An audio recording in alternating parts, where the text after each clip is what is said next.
Yoxsa 90-cı ildən olan Pərvanə Vəliyevanın hansı kriteriyalarına görə ondan deputat qayırmısan, mən anlaya bilmirəm. İki cümləni dalbadal düzüb qoşa bilmir. İki cümləni dalbadal deyə bilmir. Milli örüşdə onun bir dəfə nə anqırdığını görməmişik, nə oladığını, nə də başqa şeyini görməmişik.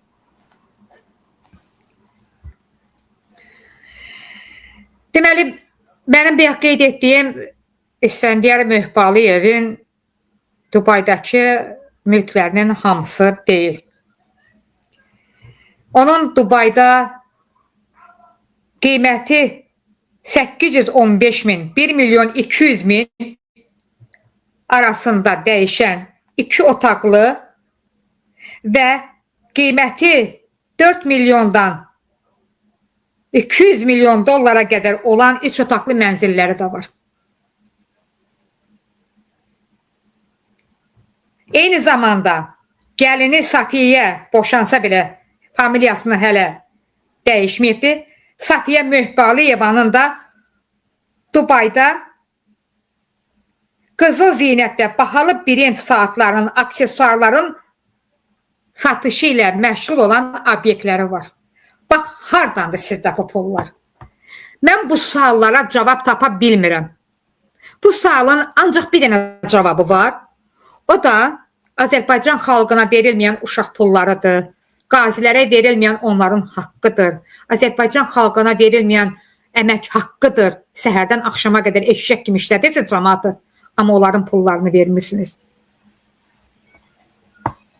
O gün Orxan Ağayevdən canlıdayam, o dəlilərdən söz düşüb, Orxan Ağayev deyir ki, İlham Əliyevin qızı ən böyük dəli elə odur, Leyla Əliyeva. Dedim, qardaş ondan işin yoxdur. Dedi, niyə? Dedim, o Azərbaycan göz muncuğudur. Azərbaycana göz dəyməsin deyə o bizə göz muncuğudur. İndi Əli Həsənovdan danışmaq istəyərdim. Bilirsiniz də, istəsiniz biraz Cavanşir Feyziyevin şəkillərini gətirmişdir. Bəlkə elə Cavanşir Feyziyevdən şəkillər yükləmişəm, amma bəziləri çıxmadı burada. Bəyək evlərin şəkillərini qoyuna bəs eləyəcək. Amma yenə də çalışıram tapam. Bu Cavanşir Feyziyev bilirsiniz də kimdir? Azərbaycanda dərman monopoliyasının başında dayanır. Keyfiyyətsiz dərmanlarla cəmaatı zəhərləyir. Üstəlik də Azərbaycanın milli örüşündə otlayanlardan biridir. Eyni zamanda da Cavanşir Feyziyev bilirsiniz ki, İngiltərə London məhkəməsi onun 60 milyon funt sterlinginə deməli əl qoydu və əlindən alaraq İngiltərənin bankına yatırdı. İngiltərə xalqına bəxş elədi London məhkəməsi. Azərbaycan xalqının puluydu. 60 milyon funt sterling aşağı yuxarı bilmirəm idi funt sterling Azərbaycana nə qədərdir? 2 manatdan götürəndə yəni 120 milyon manat eləyir. Ay qardaş, biri 400 milyona, 1 milyarda yaxın Dubayda mülk alır. O biri Şamaxıda, Lerikdə milyonluq obyektlər tikdirir. Cavanşir Feyziyev London xalqına yedizdirir 120 milyon manatı. Sonra deyirlər ki, bəylər Eyyubovundakı Londonun yarısına bunu yaxşı bilirik. Sonra deyirlər ki, Azərbaycanda biz Qarabağı tikməkdən məşğuluq, büdcədə pul yoxdur. Büdcədə profisitdən idarə olunur ha.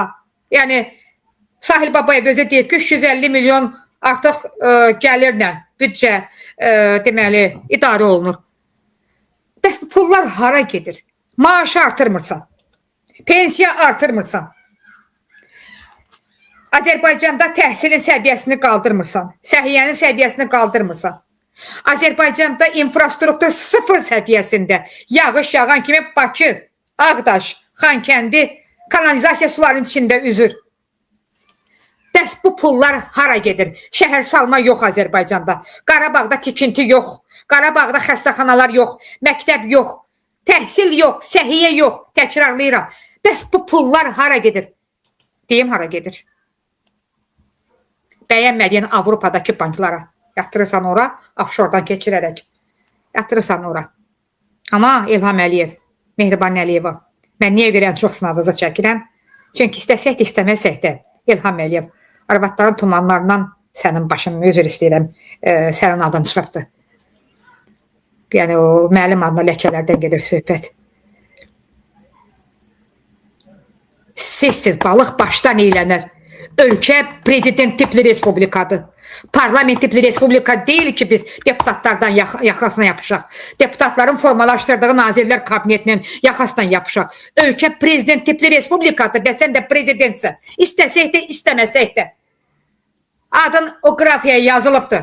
Yazdırmısan adını, qan üzərində qurmusan.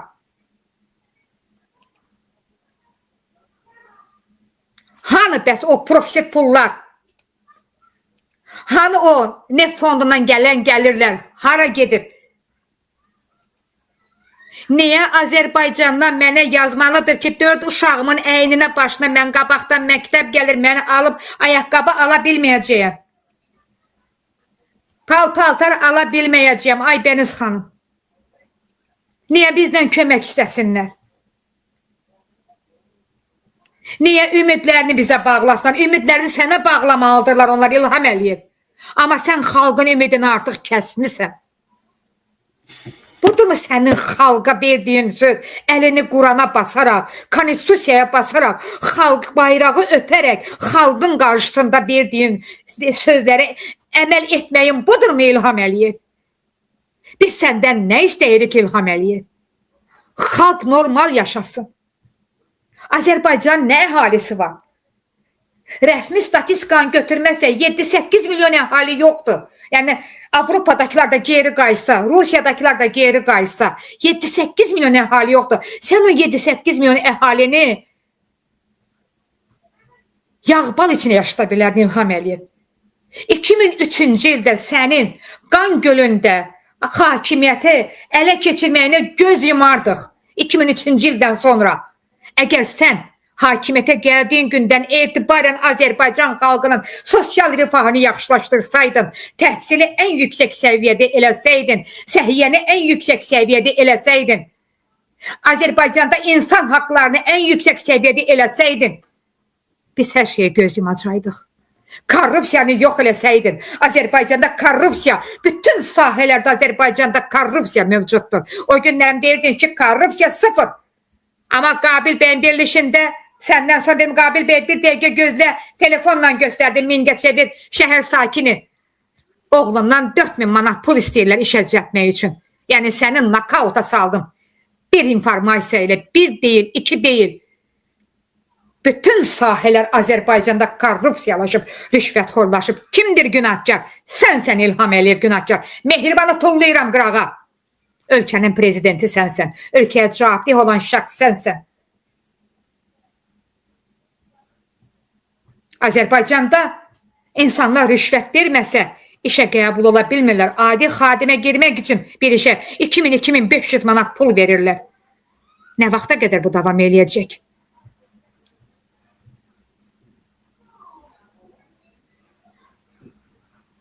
Azərbaycanda insanların sosial rifahı sıfır həddindədir. İnsanlar ayda bir dəfə də olsun gedib restoranda oturub yemək yeyə bilmirlər. Ailə. 100 minlərlə ailə var elə. Sabahı diri gözlə açırlar. İndi də başlamısan haqqını tələb eləyəni dərxanaya soxdurmağa. Azərbaycanda insan haqları dəhşicəsinə, alçaqcasına ayaqlar altına alıb tapdalanır. Sən tapdaladırsan İlham Əliyev. Haqqını tələb eləyəni əvvəl narkotika ilə, yaxud qaçıqmalçılıqla, yaxud başqa cinayət məcəlləsinin ən ağır maddələrlə ittiham edərək həbsxanalara doldururdun. İndi həbsxanalar dolub. Görürsən artıq həbsxana da keçmək mümkün deyil. İndi başlamısan dəlxanalara soxmağa. Alma məzlumun ahını İlham Əliyev çıxar ahəstə-ahəstə. Bir dənə sahə mənə göstər ki, Azərbaycanda rüşvətxor sahə deyil. O gün mən dedim də Emil Camalov. Bu Teymurun yanındadır. Kitabxanaçılığı qurtarıb bu adam. Sosial Müdafiə Nazirliyində nə it azmışdı onu? Niyə onu işə götürmüşdünüz ki? Geçsin kitabxanaçılığın eləsin də. Kitabxanaçı hara? Sosial Müdafiə Nazirliyində işçi hara? Orada neyinirdi? Sosial Müdafiə Nazirliyində işə qəbul olunan digər işçilərə bədii ədəbiyyatdan mühazirələr oxuyurdu. Emil Camalov. Deməli, kitabxanaçılığı qurtaran bu adam rüşvət hesabına gelib girmişdi da ora. Deyirik, kənd xudanı gör, kəndi çap. Belə bir misal var Azərbaycanda. Rüşvətini ver, Azərbaycanda istədiyini elə. Şəxsən mənim özümdən Azərbaycanda direktor müavinliyinə 18.000 pul istəmişdilər. Dedim 18.000'im olsa mən direktor müavinliyə niyə işə girirəm ki? Özüm üçün qəşəng xəşləyərəm onu. Amma sonra həmin o direktor müavinliyinə bir adam gətirdilər ki, 2 eşeğin arpasını bölə bilmirdi. Məktəbin adını rayonda biabır eləmişdi. Nə tədbirlər hazırlaya bilirdi, nə məktəbi idarə eləyə bilirdi. Cavanşir Feyziyevin, Qabil bəy, izni varsa mən yavaş-yavaş başlayayım. Gördün dedin it köpək şarkı açıb tuta bilmirəm. Heç nə olmaz. Əsas Cavanşir Feyziyev var da, o götürüb onu yaxasına belə bir dənə də vətənə xidmətə görə 1-ci dərəcəli təmiz əyar qızıldır. 1-ci dərəcəli ordeni taxıb İlham Əliyev. Deməli, İlhamın Mehribanın əmlakının yarısını o fırlayır Londonda. Bəli, deməli London məhkəməsi bunun 60 milyon funt sterlinginə cəza tətbiq eləyən kimi, stop qoyan kimi bir həftə keçmədi ki, İlham Əliyev ona vətənə xidmətə görə ordeninə təltif elədi onu. Gülmək tutdu məni. Ki, bir həftə deyil, London məhkəməsi bunu ifşa elədi, 60 milyon funt sterlinginə stop qoydu. Keçirdi London xalqının hesabına. Bir həftədən sonra da İlham Əliyev onu deməli, vətənə xidmətə görə 1-ci dərəcəli ordenindən təltif elədi. Dərman monopolistidir da. Hələ götürüb utanmaz o gün müsahibə veribdi ki, mən Amerikada bizneslə məşğul olacağım. Yalancın ata-batasına lənət. Vəzifədə olan adam, deputat olan deməli, adam. Bunun 22, onun evlərini göstərə bilər ki, bax, qoyduğuz evləri idi onun. Bax. Bax, burada onun 22 mənzili var. 22 mənzili. Hardan da pullar? Londondadır. Bax, Goldbeck House, mənzil 63, Goldbeck House, mənzil 65, Goldbeck House, mənzil 51, Goldbeck House, mənzil 52. 22 mənzildən gedir burada söhbət. Həmin bax, bu isə, bu Əli Əsədova aiddir. Bunlar qalsın. Keçək. Bu Cavanşir Feyziyevindir. Londondakı mülklərindən biridir. Bu mülkdə onun ən azı 22 mənzili var. Arxadakı binanda görürsünüz, bax bu kərpiç. Bax həmin bina qarışıq. Cavanşir Feyziyevin bu binalarda 22 mənzili var. Hamısının da qiyməti milyardlarla ölçülür. Təsəvvür edirsiniz? Bu deputatda bu pul hardandır? Deputatdır bu adam. İndi Hikmət Hacı, gəl əyri oturaq, düz danışaq. Cavanşir Feyziyevdə bu pul hardandır? İndi kimdir bax, vətənə xəyanət eləyən kimdir Hikmət Hacı? Bax, bu qədər mülkləri alan. Cavanşirdə bir dənə də mülkü var. Adını deyəcəm, gülmək tutacaq sizi. Adı bax, Azərbaycanca oxuyun. Cavendish House. Cavendish House. Mənzil 13. Cavendish House. Mənzil 14. Hə, bax, 2 dənəsi Cavendish House. Cavendish House. Cavendish. Amma İngilizcə Cavendish oxunur da oxu. Amma mən Azərbaycanca oxuyuram. Cavendish, yəni Cavanşir diş. Cavanşirin dişi. İndi Hikmət Hacıyev, bax bu qədər Azərbaycanın pullarını talayıb gətirib Londonda, nə bilim, London ətrafında bu qədər mənzillər alan Cavanşir Feyziyevdir vətən xaini, yoxsa bax bu həqiqətləri açıb sən qarışıq bütün Azərbaycan xalqına deyən bizikmi? Əlbəttə Cavanşir Feyziyevdir vətən xaini və bir də Cavanşir Feyziyevə çanaq tutan sən Hikmət Hacıyevsən vətən xaini. Çünki Azərbaycanda oturub elə boş-boş danışmaq vətənə xidmət demək deyil. Elə siz Azərbaycanda oturub vətənə xəyanət edirsiniz. Azərbaycanı qapalı həbsxanaya çevirib Azərbaycanda nəinki vətənə, Azərbaycandakı bütün Azərbaycan xalqına xəyanət edirsiniz. Azərbaycan xalqı ayağa qalxmağın zamanıdır. İnqilab etməyin zamanıdır. İlham Əliyevi taxtdan devirib onun xanimanını başına yıxmağın zamanıdır. Basırlar sizi. Bundan sonra haqqınızı müdafiə edə bilməyəcəksiniz. Deyəcəklər ki, asandır. Aybəniz danışaq, amma ki, çatdırmalıyam, daha sonra Buyurun. danışmalıyıq. Deməli, bildiyiniz kimi az öncə İran Misri vurdu, cavab çıxmayıb, cavab zərbəsi yoxdur. Deməli, İndi də mənə də yazdılar onu. Bəli. bu həftə ərzində Amerikada qərar qəbul edildi artıq. Deməli, Rusiya artıq açıq-aşkar İranı dəstəklədiyini bildirdi. Buna görə də Amerika, Trump daha da əsəbləşdi, daha da qəti qərara gəldilər. Amerika Ukraynaya tam dəstək verəcək və Rusiyaya cəhənnəm yaşadacaq və cəhənnəm sanksiyaları artıq hazırlanıb gəlir. Bu sanksiyalardan qurtulmaq mümkündür. Salam verəni darmadağın, Rusiyaya nəinki yardım, salam verəni darmadağın edəcəklər. Cəhənnəm sanksiyaları gəlir. Trump da sanksiyaları tam dəstəkləyir, qırğın indi başlayır. Mən əvvəllər hər zaman deyirdim, neçə vaxtdır, neçə aydır ki, avqust ayı qırğın ay olacaq.